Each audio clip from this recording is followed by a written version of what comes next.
So where we left off in the last video, both players were able to collect the keys and then reach the door and allow themselves to be pinned to the door. So for instance, in the preview, if player 1 gets the key and gets to the door, they're going to be stuck. So as player number 2 is playing the game, hopefully you've put the key in a specific position, because player 1 needs to hit this trigger button in order to remove these blocks that the key is going to be placed in. But one final thought was that we wanted to add a timer to this game, so that way it also gave the players a challenge, so that way they're in a time crunch, and that way they can't just have one player taking its time, getting the key and coming back down. Now they're against the clock. And so to do this is that we're going to make a text object for our timer. So I'm going to insert a new object. I'm going to go to the T here for the text objects, and I'm going to call this the timer text.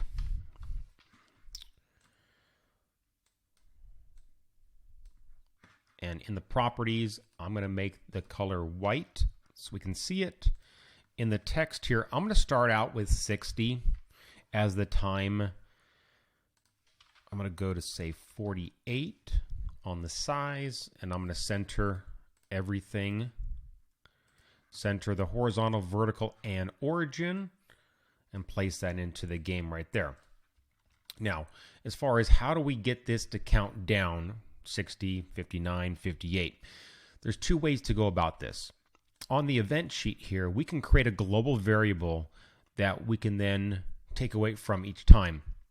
But if the timer runs out and the game resets, let's say that the 60 seconds is up and the game has to be reset, we also need to reset that global variable.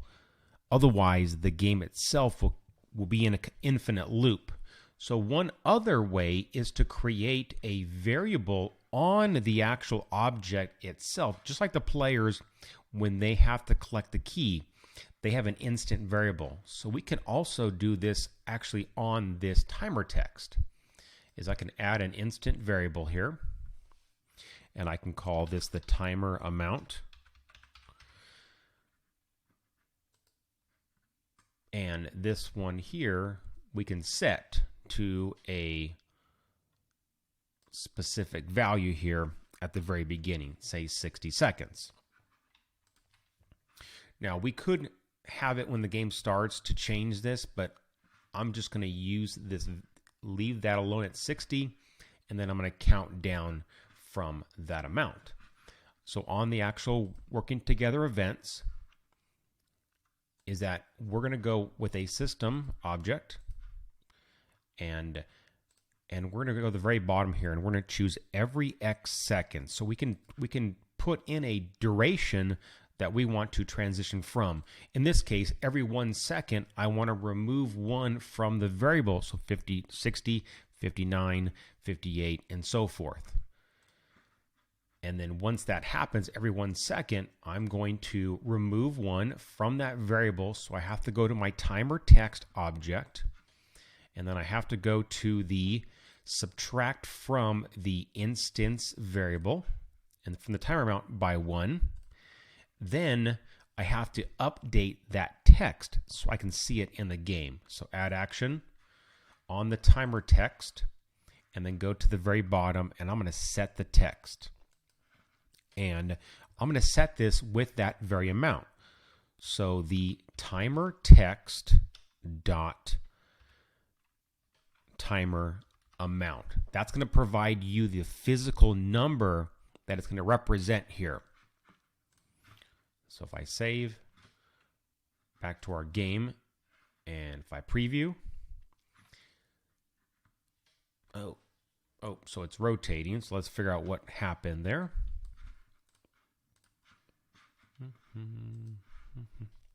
I picked the wrong one here. I'm rotating by that amount. So I'm going to copy that.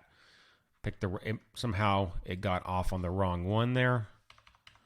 So let's put in the right one. So set the text with the timer text dot timer amount. And let's take 2 here. So 60, 59, 58, 57. It's counting down correctly. Now what happens when it gets to 0? When it gets to 0, we're going to freeze the players, wait a second, and then restart the level. So I'm going to go to Add Event, and we're going to go on that timer text. We're going to go down to, we're going to compare that instance variable. And when that timer amount is 0, or what I also like to do is I also like to check for less than, because somehow there may be a time where it may go below 0, and we want to catch that. We could do equal to 0 here and stop that, but I'm going to go less than equal to 0, just in case there's not any kind of funny business with the internal clock working. And so once that happens, I'm going to take both the players. Player 1 is that I'm going to go to Set Enabled, and I'm going to disable the player. It cannot move. Player number 2, we're also going to disable the player as well. So Set Enabled, and I want to disable the player. And then I'm going to go to System, go to the very bottom. I'm going to wait 1 second, the default amount. And then I'm going to go to System, and then I'm going to go down to Restart Layout. And the way to check this is if I wanted to take my timer here and put this at 10 for a testing purposes. And so this is going to go 9, 8, 7. So if I move my players around here, this player has freezes and then restarts. So now we know it's working. So I'm going to put my timer back to the original 60 seconds. Make sure my game is set. And there you have it. We have 2 independent style games. One where you are battling against the other player with collecting items, and then you are working together on a different game. Hopefully you enjoyed this tutorial series, and I'll see you next time.